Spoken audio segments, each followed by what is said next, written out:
In 2008, when then Senator of Illinois Barack Hussein Obama launched his campaign for president and was seeking the official nomination from the Democratic Party, his campaign promises and policies included but were not limited to increasing EPA protections and enforcement so that they could go after big oil. He promised that we would be on clean energy by 2035 and oil independent by that same year. He ran on universal health care and extended parental leave. He ran on building robust pathways to middle classhood and strengthening the middle class. He ran on foreclosure and mortgage moratoriums in order for people to get back on their feet post '08 market collapse. He ran on criminal justice and police reform, on assault rifle bans and common sense gun laws. He ran on pulling the U.S. military out of the Middle East, on closing Guantanamo Bay, which had only been opened in response to 9/11, post-Patriot Act and Department of Homeland Security Act. This is the same act that allowed for the formation of ICE. He ran on taxing the mega wealthy. We can see echoes of this in what was called the Buffett tax. He promised educational reform and rolling back No Child Left Behind, a Bush policy from '01, as well as strengthening protections for students with disability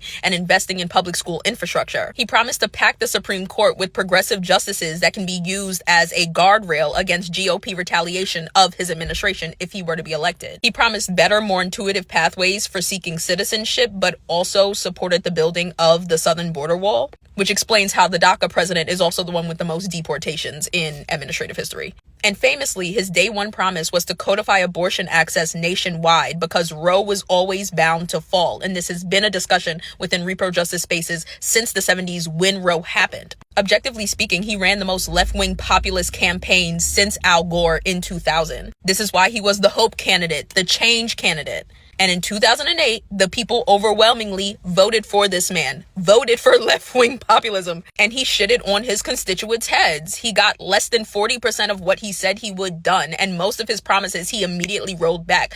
Kind of famously, when he was asked about his day one promise to codify abortion access because he had that Democrat supermajority, he said it was nowhere near a day one priority, despite promising that on the campaign trail. It's quite literally how he swung the women's vote in some places. And if you ask the average American about that in 2025, they wouldn't even know this is what Obama ran on. And the ones who do know, and that's where they get their political disillusionment from. There's this very specific brand of cultural amnesia Americans love, where we will, constantly remark on a feeling we had and not speak to the larger context that produced that feeling. Like, there's a reason people were excited about Obama, and it was not just because he was young and an orator and black. It was because he was the closest we had gotten to real progressive politics in like a decade. And in all the ways that mattered to the people that voted for him, he capitulated to the right, to the moderate base, to like capitalism. And for some people, a lot of people even subconsciously, it fully shattered the illusion of the American electorate, of the idea that we can vote our way out of issues, that our elected representatives care enough about us to do what they say they do when we're forced to vote for them. It's easy to complain or even appear confused about why there's so much disillusionment as well as apathy within the American electorate and like the electoral base, the average apolitical person. And it's this death by 1,000 cuts that people routinely, time and time again,